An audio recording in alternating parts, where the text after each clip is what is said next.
दीपक के साथ आज मालिक भी उसके घर पधारे थे। उसने अंदर कदम रखते ही आवाज दी, अजी सुनती हो? आई।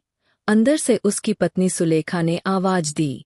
कुछ ही देर बाद सुलेखा दीपक के सामने खड़ी थी, पर पति के साथ किसी अनजान शख्स को देखकर उसने घूंघट कर लिया। सुलेखा, यह महेश बाबू है, हमारे मालिक। आज मैं काम पर निकला, पर सिर में दर्द होने के चलते फतेहपुर चौक पर बैठ गया और चाय पीने लगा, पर मालिक हालचाल जानने व लेट होने के चलते इधर ही आ रहे थे। मुझे चौक पर देखते ही पूछा, क्या आज काम पर नहीं जाना? इनको सामने देखकर मैंने कहा, मेरे सिर में काफी दर्द है, आज नहीं जा पाऊंगा। इस पर मालिक ने कहा, चलो मैं तुम्हें घर छोड़ देता हूँ। देखो, आज पहली बार मालिक हमारे घर आए हैं, कुछ चाय पानी का इंतजाम करो। सुलेखा थोड़ा सा घूंघट हटाकर बोली, अभी करती हूँ। घूंघट के हटने से महेश ने सुलेखा का चेहरा देख लिया, मानो उस पर आसमान ही गिर पड़ा। चांद सा दमकता चेहरा, जैसे कोई अप्सरा हो। लंबी कदकाठी, लंबे बाल, लंबी नाक और पतले होंठ, साँचे में ढला हुआ उसका गदराया बदन। महेश बाबू को उसने झकझोर दिया था। इस बीच सुलेखा चाय ले आई और महेश बाबू की तरफ बराती हुई बोली, चाय लीजिए।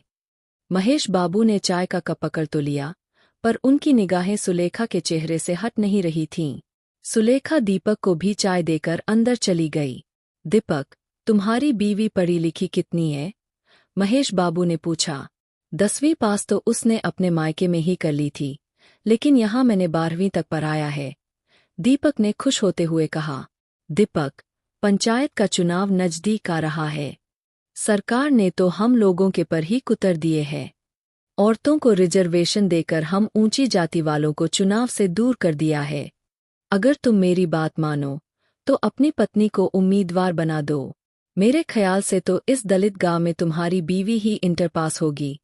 महेश बाबू ने दीपक को पटाने का जाल फेंका। आपकी बात सच है महेश बाबू, दलित बस्ती में सिर्फ सुलेखा ही इंटर पास है, पर हमारी औकात कहाँ कि हम चुनाव लड़ सकें।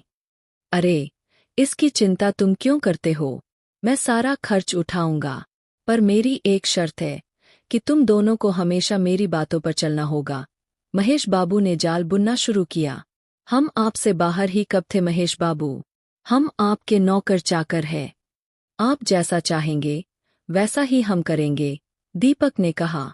तो ठीक है, हम सुलेखा के सारे कागजात तैयार करा लेंगे और हर हाल में चुनाव लड़वाएंगे। इतना कहकर महेश बाबू वहां से चले गए। कुछ दिन तक चुनाव प्रचार जोर शोर से चला। महेश बाबू ने इस चुनाव में पैसा और शराब पानी की तरह बहाया।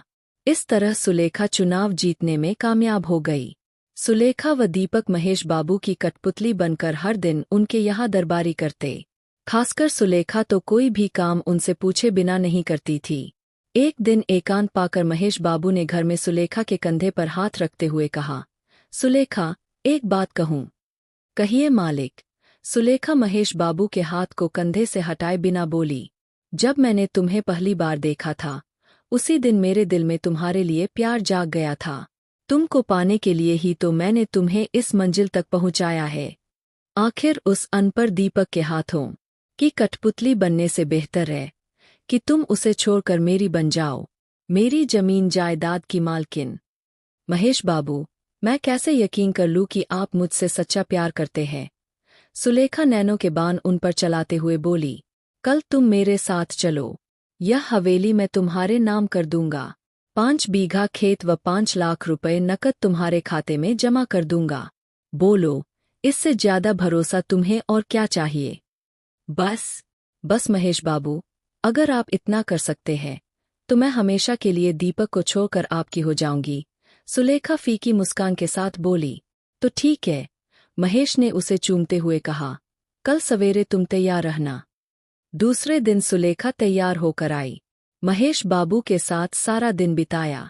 महेश बाबू ने अपने वादे के मुताबिक वह सब कर दिया जो उन्होंने कहा था। 2 दिन बाद महेश बाबू ने सुलेखा को अपने हवेली में बुलाया। वह पहुंच गई तो महेश बाबू ने उसे अपने आगोश में भरना चाहा। तभी सुलेखा अपने कपड़े कई जगह से फालते हुए चीखी, बचाओ, बचाओ। कुछ पुलिस वाले दौड़कर अंदर आ गए तो सुलेखा महेश बाबू से अलग होते हुए बोली, इंस्पेक्टर साहब, यह शैतान मेरी आबरू से खेलना चाह रहा था। देखिए, मुझे अपने घर बुलाकर किस तरह बेइज्जत करने पर तुल गया। यह भी नहीं सोचा कि मैं इस पंचायत की मुखिया हूँ। इंस्पेक्टर ने आगे बढ़कर महेश बाबू को धड़ दबोचा और उसके हाथों में हथकड़ी डालते हुए कहा, यह आपने ठीक नहीं किया महेश बाबू। महेश बाबू ने गुस्से में सुलेखा को घूरते हुए कहा, धोखेबाज, मुझसे दगाबाजी करने की सजा तुम्हें जरूर मिलेगी। आज तू जिस कुर्सी पर है, वह कुर्सी मैंने ही तुझे दिलाई है। आपने ठीक कहा महेश बाबू, अब वह जमाना लग गया है जब आप लोग छोटी जातियों को बहला फुसला कर खिलवाड़ करते थे। अब हम इतने बेवकूफ नहीं रहे। देखिए, इस कुर्सी का करिश्मा, मुखिया तो मैं बन ही गई, साथ ही आपने रातों रात मुझे झोंपड़ी से उठाकर हवेली की रानी बना दिया। लेकिन अफसोस, रानी तो मैं बन गई, पर आप राजा नहीं बन सके। राजा तो मेरा दीपक ही होगा इस हवेली का। महेश बाबू अपने ही बुने जाल में उलझ गए।